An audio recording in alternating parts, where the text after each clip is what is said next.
Pendant 2 ans, je vous ai partagé mon projet Odyssée. Le but était de me reconstruire professionnellement, trouver ma légitimité après 5 ans en direction artistique et surtout créer Iliès Plus, mon espace d'expression. Mais toute Odyssée a une fin et la mienne vient de se terminer il y a quelques jours. Et cette fin est venue avec une rupture nette. Fini l'errance, fini le rôle du professeur de design sur les réseaux sociaux. Aujourd'hui, nous allons ouvrir un tout nouveau chapitre et je vais vous montrer ce qui s'est passé durant ces derniers mois. Ces mois qui m'ont fait prendre un chemin que je n'imaginais pas, passer de freelance à cast member.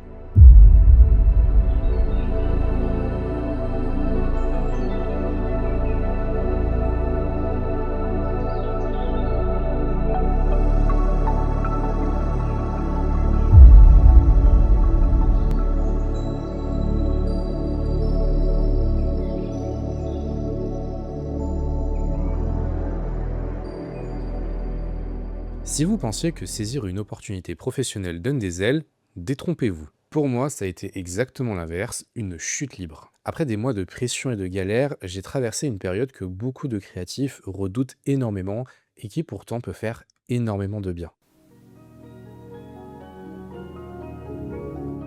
Pour comprendre ce qui s'est passé au mois de janvier, il faut remonter un petit peu en arrière. Je traîne derrière moi 5 ans d'études dans la direction artistique, 2 ans d'alternance, un CDD, et au final avoir la sensation douloureuse de ne rien valoir aux yeux du marché du travail en France.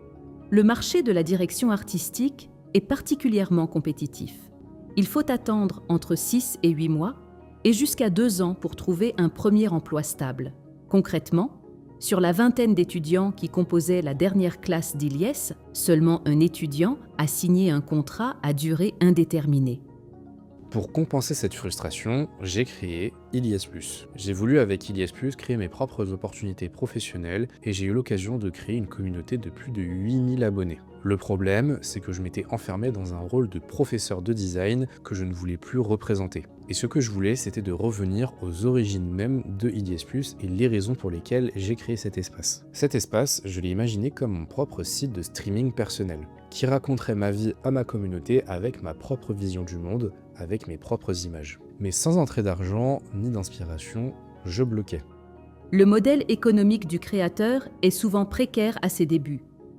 Sans sponsor, l'autofinancement devient le nerf de la guerre et reste la principale cause d'abandon chez les jeunes directeurs artistiques qui se lancent en solo.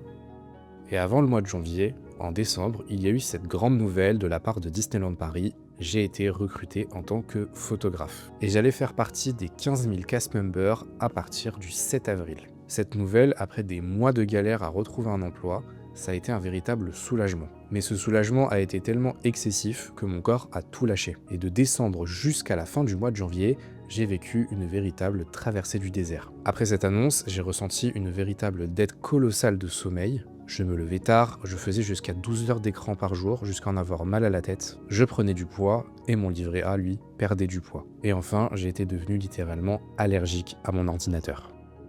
Ce comportement d'évitement survient souvent après une chute brutale de cortisol, l'hormone du stress. C'est un crash post-adrénaline naturel qui force le corps et le cerveau à se mettre en veille pour récupérer d'une longue période de tension. J'ai posté qu'une seule vidéo le 11 janvier pour marquer les 1 an de Iliès Plus sur Instagram et puis silence radio. J'ai vécu le syndrome de la page blanche et même si cette période est extrêmement redoutée par les créatifs, finalement ça m'a fait énormément de bien. J'avais carburé pendant 2 ans sans pause pour ce projet Iliès Plus et je traîne encore derrière moi des années d'études et de travail. Et ce mois où j'ai absolument rien fait, où j'ai glandé, m'a permis de retirer les œillères que je m'étais mis au fur et à mesure du temps. En psychologie cognitive, l'ennui est d'ailleurs considéré comme un prérequis à la créativité. Ce temps de repos permet au cerveau de traiter les informations en arrière-plan avant de pouvoir générer de nouvelles idées. À force de marcher, de faire des sorties avec des potes, de faire du sport, j'ai finalement pu réapprocher mon ordinateur et ouvrir un freeform. Les idées sont revenues petit à petit et finalement janvier a été un mois de repos où je n'ai pas produit grand-chose et pourtant ça m'a permis au moins de conclure l'arc Odyssée et de préparer l'arc suivant qui était l'Énéide. En février, je me suis retrouvé face à un mur et il fallait faire un choix. Continuer à jouer un rôle professionnel auprès de sa communauté ou tout casser pour repartir à zéro et ne plus avoir la sensation de se faire étouffer par l'algorithme. J'ai donc pris la décision de briser tout ce que j'avais acquis sur les réseaux sociaux pour revenir à l'essence même du projet Ilias+.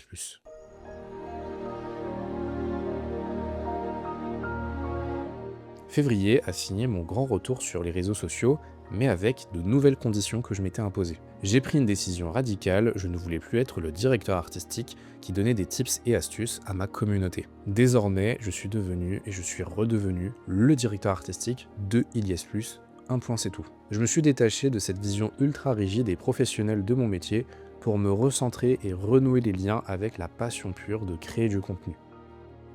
Et petit à petit, je me suis surpris à m'intéresser à nouveau au matériel audiovisuel, aux drones, à tester de nouvelles dispositions colorimétriques dans ma chambre pour mes futurs contenus et à repenser toute ma ligne éditoriale.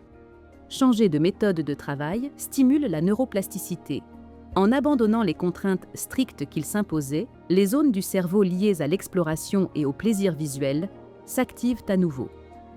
Cette transition vers un contenu plus authentique a fait fuir une partie de ma communauté. Mais ceux qui sont restés sont devenus une nouvelle communauté solide. Et j'interagis énormément avec ces personnes-là, ce qui me fait énormément plaisir. J'attends juste, encore une fois, cette vidéo qui va faire péter le score, et je suis patient. Février, c'était aussi un mois de préparation physique. Savoir que j'allais arpenter les parcs Disney tous les jours, ça motive et ça nécessite un minimum de préparation et d'anticipation. Alors j'ai recommencé une activité physique que j'avais l'habitude de faire avant, marcher. Je marchais donc pour aller à la salle, je marchais pour faire mes courses, je marchais pour aller à Paris, je marchais uniquement dans le but de me balader et de me dépenser, mais aussi ça me permettait de remettre mes idées en place et d'en créer de nouvelles. La marche active a un impact direct sur l'inspiration. Une étude de l'université de Stanford a notamment démontré que la pensée créative augmente d'environ 60% lorsqu'une personne marche plutôt que lorsqu'elle reste assise. Les beaux jours commençaient à revenir de plus en plus et ma motivation revenait avec. Je me suis donc fixé un objectif, atteindre les 10 000 abonnés avant le 11 mai. Tous les feux passaient progressivement au vert, je suis patient et j'ai hâte d'atteindre cet objectif. Comment un DA en perte de repères et totalement désavoué a pu entrer dans l'un des parcs d'attractions les plus puissants et les plus influents du monde? Une seule question s'est donc posée, est-ce que mon destin était lié à Disney et je ne le savais pas?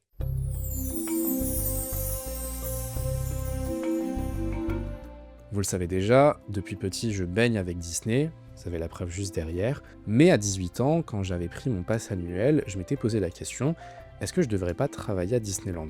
Mais à ce moment-là, je pouvais pas autant me déplacer qu'aujourd'hui, je prenais le RER, c'était compliqué, j'avais pas le permis, j'avais rien, je devais rentrer tôt chez moi. Et donc, j'ai choisi de travailler dans un autre parc d'attractions qui était plus proche de chez moi, qui est le jardin d'acclimatation. Et là-bas, je faisais opérateur attraction, en d'autres termes, je pilotais les manèges. De mes 18 ans jusqu'à aujourd'hui, je me suis énormément posé la question si je devais encore une fois intégrer Disneyland. Et les années passent, et je rencontre toutes les galères auxquelles j'ai dû faire face jusqu'à aujourd'hui. Et dans mon errance professionnelle, je tombe sur une offre, photographe à Disneyland Paris. Cette offre, je l'avais vue à la rentrée dernière, et au début, je m'étais dit que je ne voulais pas briser ma vision magique de Disneyland et que je souhaitais travailler ailleurs. J'ai donc ignoré l'offre, mais après, je l'ai regretté. Les mois ont continué de passer, et vers la fin du mois de novembre, je revois l'offre et je me dis « Allez Ilyes, tente-la, peut-être qu'il y a quelque chose qui va se produire ». J'ai donc postulé 2 fois à l'offre avec 2 adresses mail différentes. Pourquoi? Parce que tout simplement, je voulais ce job et je voulais absolument voir ce que ça faisait d'entrer chez Disney. Il fallait donc passer la première étape qui était le trieur ATS. Disneyland reçoit un volume colossal de candidatures chaque année. Les recruteurs utilisent des systèmes de tri ATS. Franchir cette étape numérique démontre déjà une forte adéquation avec le profil recherché. J'ai donc refait mon CV, refait ma lettre de motivation, je me suis même appuyé de l'aide de Gemini pour pouvoir peaufiner et améliorer toute ma candidature. Et ça a été un véritable soutien technique et émotionnel. Et puis, je reçois une invitation à un entretien. Et rien que ça, pour moi, ça a été une victoire immense. Une multinationale comme la Walt Disney Company qui me donne l'heure et qui me propose un entretien pendant que des TPE-PME ne me donnent même pas l'heure et qu'elles m'envoient un email automatique de refus, ça fait énormément plaisir. Pour pouvoir me préparer à fond à cet entretien et être convaincant, j'ai décidé de choisir la date la plus lointaine. Et tout mon quotidien s'est réorganisé autour de cet entretien. Pendant mes séances de sport, pendant mes sorties, pendant mes trajets, j'écoutais des vidéos sur TikTok pour avoir les meilleurs conseils pour réussir ces entretiens chez Disney, comprendre la culture d'entreprise, et surtout me renseigner un maximum pour pouvoir avoir des choses à dire pendant les entretiens. Mais la date que j'avais choisie finalement ne me convenait pas et j'avais décidé de l'avancer de quelques jours, en ayant l'intuition que ça allait diminuer mon stress, mais surtout qu'il fallait que je l'avance. Et puis le jour J arrive.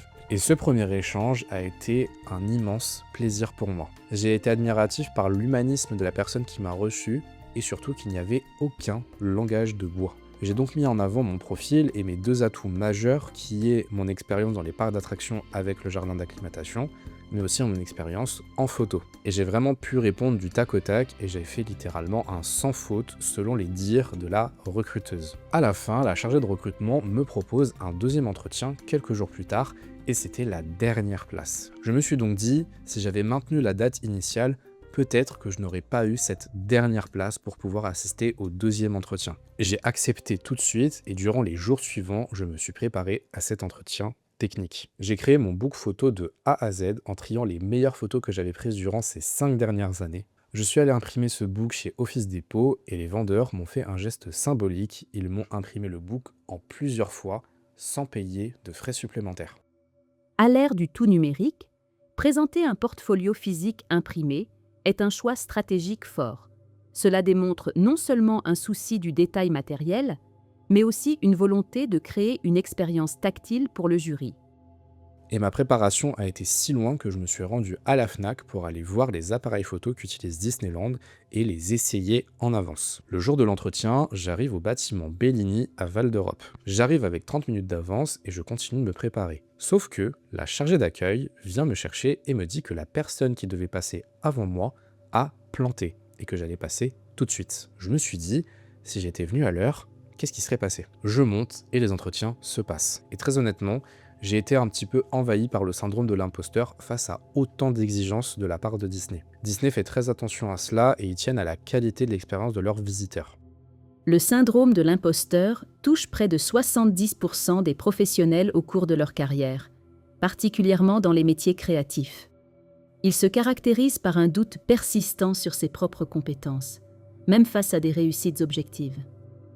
À la fin de l'entretien, la chargée de recrutement avec qui j'ai passé un premier entretien à distance, elle m'a dit que j'aurais une réponse d'ici la fin de la semaine prochaine, voire plus tôt. Ce voire plus tôt, je l'ai entendu, mais j'étais trop envahi par des pensées négatives en me disant que je n'étais pas à la hauteur de Disney et que mon parcours allait s'arrêter là, malheureusement si près du but. Mais malheureusement, j'étais trop déprimé, j'ai donc passé toute mon après-midi à Disneyland après cet entretien, à regarder les photographes en me disant « Ah, c'est ça que t'aurais pu être si t'étais pas nul. » 2-3 jours après, je me rends à Vitry-sur-Seine pour un tournage avec Goring. Puis à la fin de ce tournage, je reçois un appel masqué. Et je savais pertinemment que c'était Disneyland qui allait m'annoncer la nouvelle. Je m'isole donc dans un coin de la salle pour, au cas où, pleurer toutes les larmes de mon corps. Bonjour, c'est Disneyland Paris. Je vous annonce qu'on vous prend. Je peux pas.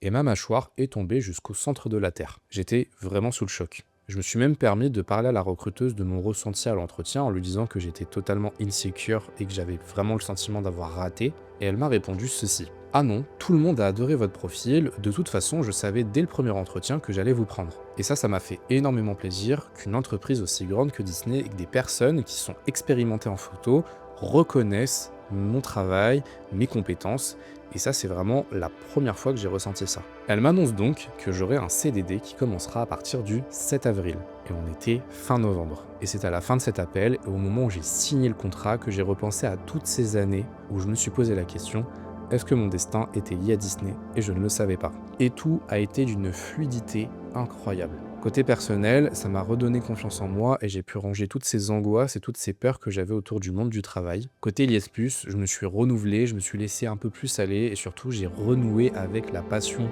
et l'authenticité. Et je me suis même permis de changer de logo pour marquer ces débuts de nouvelle ère qui est l'Énéide. Et c'est sur cette note positive que l'épisode s'achève. Pendant plusieurs années, je m'étais persuadé que j'allais être une personne qui allait travailler dans des bureaux et que j'étais prédestiné à ce genre de métier. Finalement, un tout autre plan s'est présenté à moi et il m'a énormément surpris. Mais je ne pouvais pas imaginer une aussi belle surprise. Et désormais, Odyssée est terminée. Ce n'est plus qu'un souvenir, une mémoire, une nostalgie. Maintenant, j'attends qu'une seule chose, qu'on me remette mon name tag et que je commence enfin cette nouvelle ère qui est l'Énéide.